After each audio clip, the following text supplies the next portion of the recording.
বন্ধুরা, অনেক দিন ধরে বড় ভিডিও দেওয়ারই হচ্ছে না। অনেক প্রসেস করতে হয়। আজ ভাবলাম কিছুই করব না, জাস্ট ভিডিও ভয়েস দিয়ে ছেড়ে দেব। তো আজকাল ছেলে অনেক বেশি ইন্টারেস্ট বাগান নিয়ে, এখানে এসেও একটু মজা পায়, তাই যখন তখন চলে আসে। শশা তোলে, কখনো ঢ্যাঁড়স, কখনো কুমড়ো দেখে লাফাতে থাকে এটা পামকিন হয়েছে। তো এই আনন্দগুলো দেখে আমারও খুবই ভালো লাগে, কারণ আমরা তো আর এখন ওদের সেইভাবে আমাদের সময়টাকে ফিরিয়ে দিতে পারি না। তাই ছাদে এসে প্রকৃতির মধ্যেও ওরা একটু মুক্ত বাতাস, অক্সিজেন পায়। তাই আজ অনেকগুলো শশা তুলবো। শশাগুলো না তুলতে তুলতে সব বড় হয়ে যাচ্ছে, আর মোটামুটি যেখান থেকে গাছ দিয়েছি 2.5-3 মাস শশা ভালোই হচ্ছে। শশা গাছে নাকি 2.5-3 মাস ফলনই দেয়, তারপরে তেমন ফলন দেয় না, নিজের থেকে শুকিয়ে যায়। তো দেখা যাক 3 মাস কমপ্লিট হওয়ার পরে আমার গাছে আর ফলন হয় কিনা। এদিকে কিছুক্ষণ আগে বৃষ্টি হয়েছিল, তো ছেলে এখন ছাদ পরিষ্কার করছে। আর এটা আমি নিজে বানিয়েছি।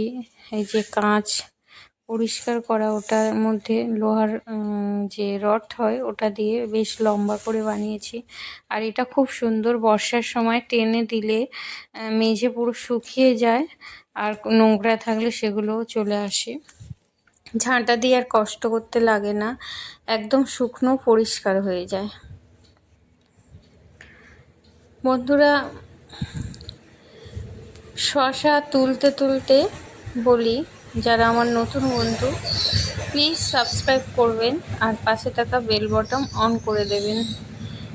এই যে বাগান আর সংসারের কাজ নিয়ে ভীষণ চাপে থাকি, তার মধ্যেও আপনাদের দেখাতে চেষ্টা করি যে আমার গাছের কি ফলন হয়েছে। কারণ আমার দেখে যদি আপনারা একজন কেউ অনুপ্রাণিত হন গাছ লাগাতে, তো আমার থেকে খুশি, বা যারা গাছপ্রেমী তাদের থেকে খুশি আর কেউ হবে না।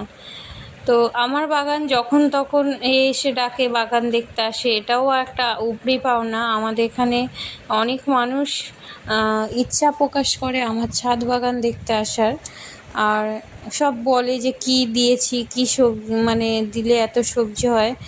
আমি এখনও পর্যন্ত যেখান থেকে গাছ লাগিয়েছি বৃষ্টি শুরু হওয়া পর্যন্ত আমি এখনও কোনো আলাদা করে খাবার দিই না। তবে রেগুলার যে সবজির খোসাগুলো হয় ওগুলোকে আমি, কলার খোসা, সবজির খোসা, ওগুলোকে এখানে ওখানে দিতে থাকি। এছাড়া আমি যেমন গরম বা শুকনো মাটিতে ফ্যান দেয়া, সরিষার খোল জল দেয়া, এগুলো এখন পর্যন্ত দিই না, কারণ বর্ষার জলে যথেষ্ট খাবার থাকে, আমাদের খাবারের কোনো প্রয়োজন হয় না, গাছ ওখান থেকেই খাবার পেতে থাকে।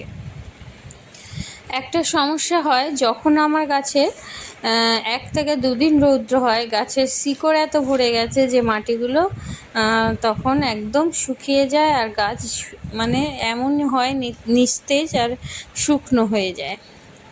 আর এই চলে এসেছি পদ্মের গামলায়। পদ্মের ঠিক মতো পরিচর্যা করি না বলে জল অতটা ফ্রেশ নেই, আর তাও হলেও ফুল দিচ্ছে। একটা বড় পদ্ম ঝড়ে বৃষ্টিতে ভেঙে গেছে, আর এটা হচ্ছে ইয়োনো পিউনিক, এটা আছে, আবার একটা কুড়িও এসে গেছে। তো আজকের প্রথম ফুল তুলে মা লক্ষ্মীকে দেবো, তাই আমি তুলে নেব। তার আগে এই যে একদম নষ্ট হয়ে যাওয়া পাতাগুলোকে আমাদের কেটে ফেলতে হবে, আর যেগুলো সবুজ আছে এই পাতাগুলোকে রাখতে হবে। আর ডেলি যদি আপনারা গামলার মাটির জলগুলো পাল্টাতে পারেন খুব ভালো, আর যদি না পারেন 2 দিন 3 দিন অন্তরে জলগুলোকে চেঞ্জ করে দেবেন। আর নিচে ছোট ছোট দেখবেন গাছ হয়, শ্যাওলা, আগাছা, এগুলোকে তুলে ফেলতে হবে, না হলে জলের খাবারগুলোকে ওরা খেয়ে নেয়। আর 15 দিন অন্তরে আমি এখানে 1/2 চামচ করে এমপিকে 19-19-19 এটা দিই। আর এই জলগুলো কিন্তু খুব হেলদি, যেহেতু এখানে এমপিকে দেওয়া হয়। ফুল গাছে আপনারা দিতে পারেন, তবে সবজি গাছে দেবেন না।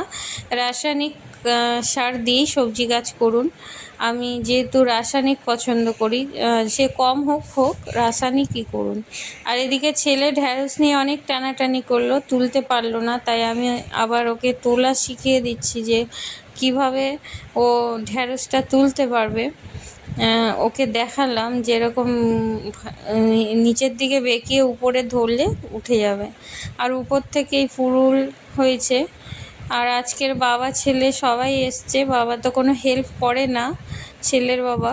তো যাই হোক, ডাকাডাকি করতে চিলেকোঠার উপর দিয়ে যে সবজিগুলো পেরেছিলাম একটু নিয়ে গেল।